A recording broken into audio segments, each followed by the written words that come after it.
Pernah terfikir tak satu ladang yang di mana anda boleh menuai pelbagai hasil setiap hari, minggu dan bulan?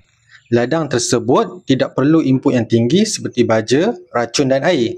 Hanya perlu jaga kekemasan dan kesuburan tanah sahaja. Ini adalah konsep ladang mini sintropik. Di sini terdapat lebih daripada 20 spesies tanaman, bermula dari pokok herba, pokok renek sehinggalah pokok buah.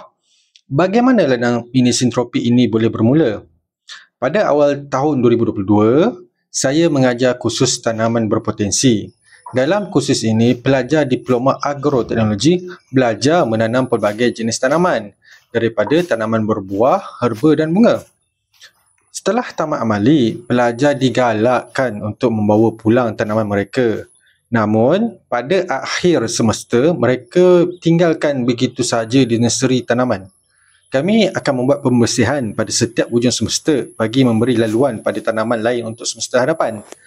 Anak pokok hasil daripada kursus ini biasanya akan dilelong kepada kaki tangan yang berminat atau dilupuskan sahaja.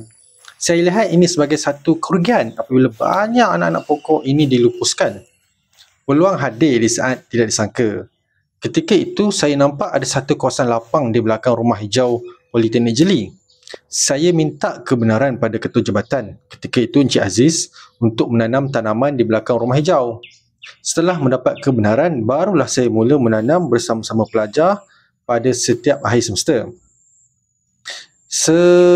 Saya berfikir, apakah kaedah yang bagus agar tanaman nampak kemas dan tersusun walaupun ada pelbagai tanaman? Dalam mencari maklumat berkaitan penanaman itulah saya mula berjumpa dengan istilah perhutanan tani sintropik. Konsep sintropik ini diasaskan oleh seorang rakyat Switzerland, Ernst Koch di Brazil. Beliau membeli sebidang tanah tandus yang telah jahanam akibat pembalakan. Di situ beliau menanam pelbagai jenis tanaman hutan di tengah hutan Brazil dengan tanaman utama adalah koko. Beliau dapat menghasilkan biji koko berkualiti tinggi dengan input yang minimal berbanding ladang jirannya. Di ladang mini sintropik ini, sedikit demi sedikit tanaman kami tanam. Pisang, durian Belanda, bunga kantan, nona Belanda, tebu, ubi kayu, ketum ayam, limau kasturi, lemon, kelapa dan pelbagai lagi tanaman ditanam secara lawak. Ini adalah hasil setelah 3 tahun. Nampak tu, ada buah pisang. Saya menanam pisang sebab banyak anak pokok pisang dihasilkan dalam amali khusus tanaman berpotensi ini. Kalau lihat, pisang ini langsung tidak pernah dibaja. Buah keluar seadanya.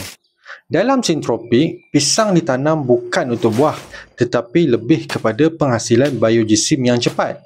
Biogesim penting dalam menjaga kesuburan tanah. Kandungan biogesim yang banyak dalam tanah akan meningkatkan humus. Humus berfungsi meningkatkan kesuburan tanah. Ada pokok pisang yang saya cantas dan biarkan pada perdu tanaman. Batang dan daun pisang ini menjadi sumber karbon kepada mikroorganisma tempatan. Anai-anai, semut, cacing tanah dan organisma seni yang lain akan mendapat manfaat. Seterusnya, tanah akan menjadi semakin subur. Walaupun begitu, ada juga hasil pisang yang kami tuai. Antaranya ini, pisang Raja Talun. Pisang ini adalah pisang varieti besar seperti pisang tanduk. Pisang ini sedap dibuat kerepek. Saya bersama pelajar Hadif Zafri membuat kerepek daripada pisang Raja Talun ini. Cabaran tetap ada apabila membuat ladang ini.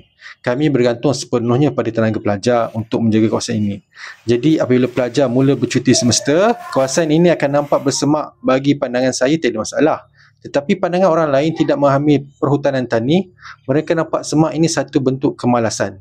Jadi kadang terpaksa diusahakan untuk dibersihkan kawasan agar tidak bersepah. Setelah 3 tahun, kita boleh nampak tanah semakin subur. Saya dapat lihat buah pisang semakin besar, buah durian Belanda semakin banyak. Begitulah sepatutnya pertanian regeneratif bertindak. Semakin lama diusahakan, semakin subur kawasan tersebut. Di tengah kawasan antarabarisan tanaman kekal ini, saya menanam nanas madu kaca. Nanas ini saya baja dengan vermicompost. Boleh lihat video saya yang lain bagaimana saya menghasilkan baja organik berkualiti tinggi, ini menggunakan cacing.